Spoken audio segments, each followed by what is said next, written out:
In the early afternoon, I spent time at my studio, located in a nondescript building in East Oakland.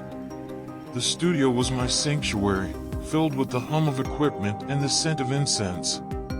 It was here that I recorded many of my tracks, often late into the night, surrounded by friends who shared my passion for music. On this day, I was working on some new material, a blend of introspective lyrics and hard-hitting beats. My thoughts were on the upcoming album, Murder Weapon, which was in its final stages. I was excited about the collaborations with artists like Freddie Gibbs, Paul Wall, and Currency, as well as my longtime friends Huzala, FedEx, Rida J, Clyde, Dub20, and Street Knowledge. As the afternoon progressed, I received a call from my manager, PK. We discussed some final touches on the album and the promotional plans. PK had been an invaluable partner throughout my career, helping me navigate the complexities of the music industry while staying true to my independent roots. Our conversation was interrupted by the arrival of some friends, including Huzala and FedEx. We decided to take a break and head to a local cafe, a favorite spot where we often gathered to unwind and share stories. The cafe was bustling with activity, a mix of regular patrons and a few fans who recognized me and came over to chat. I enjoyed these interactions, always taking the time to connect with those who supported my music. Over coffee and light snacks, we talked about everything from the latest happenings in the music scene to more personal matters. I felt a strong sense of camaraderie and belonging, a reminder of the close-knit community that had been my support system through thick and thin. As evening approached, we made our way back to the studio. The plan was to continue working on some tracks and possibly lay down a few verses. I was feeling inspired, my mind buzzing with ideas and lyrics. However, there was also a lingering sense of foreboding, a feeling that I couldn't shake.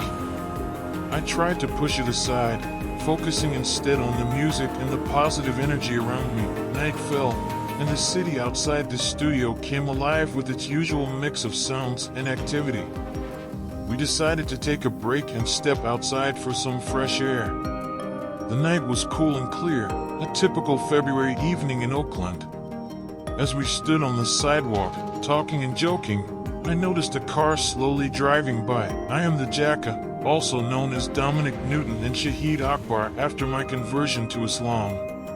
As I look back on my last 24 hours, I recall the events that led to my untimely demise and reflect on my life's journey, my rise in the rap world, and the circumstances that led to my fall. The day began like any other. I was in Oakland, California, my home base in a city that shaped much of my music and identity. I had plans to meet with some friends and collaborators for an informal freestyle session, a regular activity for me. Music was always at the center of my life, and even casual gatherings often turned into creative brainstorming sessions. This particular day, I felt a mixture of anticipation and unease, a sense that something significant was on the horizon, though I couldn't pinpoint what it was. My instincts kicked in, but before I could react, shots rang out. Chaos erupted as my friends and I scrambled for cover. In the confusion, I felt a sharp pain and realized I had been hit. The next moments were a blur of sirens, flashing lights, and the panicked voices of my friends. I was rushed to the hospital, but the damage was too severe. On February 2nd, 2015, I succumbed to my injuries, leaving behind a legacy that would be remembered by many. Reflecting on my rise, I began my journey as a member of the mob Figaz, a group that quickly gained recognition in the Bay Area rap scene. Our debut album, Sibo's Mob Figaz, was released in 1999 and achieved gold certification. This success laid the foundation for my solo career, which often incorporated themes of spirituality and cosmic consciousness.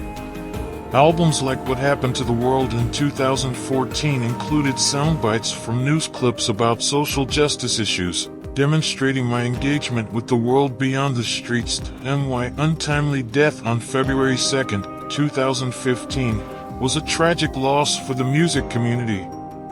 I was shot by an unidentified gunman while rapping with friends in Oakland, a city that had been both a muse and a battleground for much of my life. My passing left a void, but my music and the impact I had on those around me ensured that my legacy would endure posthumously. My work continued to be celebrated and appreciated.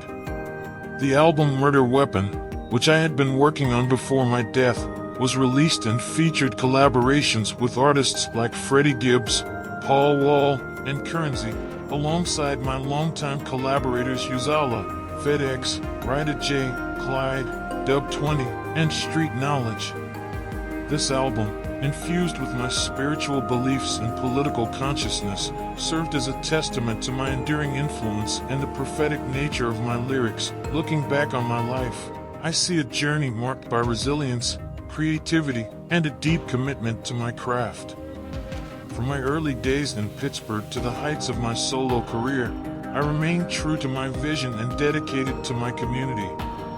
My story is a reflection of the struggles and triumphs of an artist who navigated the complexities of life with a steadfast belief in the power of music. My early life was shaped by constant movement and instability. Born to teenage parents, I experienced the challenges of poverty and the pressures of providing for my family from a young age. These experiences influenced my worldview and informed my music, which often explored themes of struggle, survival, and resilience. My conversion to Islam at 9 years old provided a moral and spiritual framework that guided me through my formative years. As a teenager, I became deeply involved in street activities, a path that led to legal troubles and time in prison. These experiences profoundly impacted my outlook on life and my music. During my incarceration, I solidified my faith and used the time to reflect on my future. Upon my release, I dedicated myself to my music career, determined to make a positive impact through my art. The formation of Mob Figaz was a turning point in my life.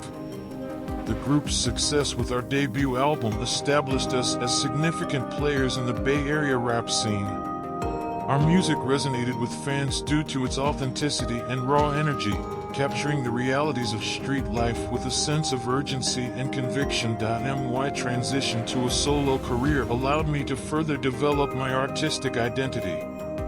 Albums like The Jacka Artist and Tear Gas showcased my growth as an artist and my ability to blend different musical styles and influences. My collaborations with other artists, both within and outside the Bay Area, helped to expand my reach and influence. Throughout my career, I remained committed to my roots and my community. I was known for my generosity and willingness to support other artists, often providing opportunities and guidance without expecting anything in return. This spirit of collaboration and mentorship was a core part of my legacy, influencing countless artists who came after me. Despite my success, I faced numerous challenges, including ongoing legal issues and the pressures of maintaining an independent career in a competitive industry. My involvement in street activities continued to be a source of conflict, but I always strive to balance these realities with my commitment to my music and my faith. My death was a devastating blow to the music community and to those who knew me personally. The circumstances surrounding my murder remain unclear, adding a layer of tragedy to my story. However, my music continues to inspire and influence, a testament to the impact I had during my life. Reflecting on my rise and fall, I see a journey marked by perseverance, creativity, and a deep sense of purpose. From my early days in Pittsburgh to my emergence as a significant figure in the Bay Area rap scene, I remained true to my vision and dedicated to my craft. My story is a reminder of the power of music to transcend circumstances and connect with people on a profound level. Through my music, I sought to uplift and inspire, to share my experiences and insights, and to leave a lasting legacy that would endure beyond my years.